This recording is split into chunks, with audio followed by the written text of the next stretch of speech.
Тъй като ние имаме сериозни съмнения, че министър е обвързан с цялата тази петроханска гадост. Имейла от 9 февруари 26 година, т.е. преди той да стане министър, от съпругата му до него.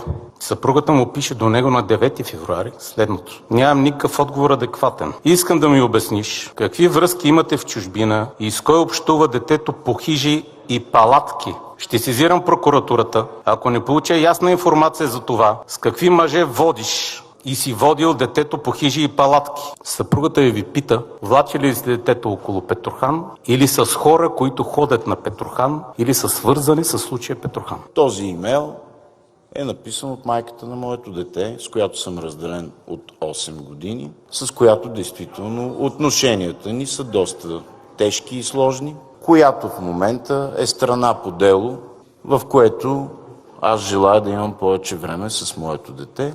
Тя работи в Софийска градска прокуратура, командирована, ръководител на Софийска градска прокуратура, госпожа Емилия Русинова, която всички вие много добре познавате.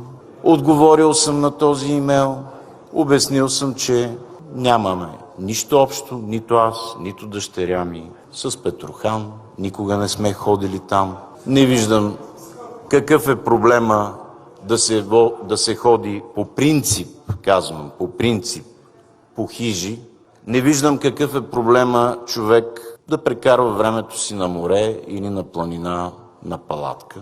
Ако това е обществено опасно, да бяхте използвали времето, което работехте в това Народно събрание, за да криминализирате тази активност.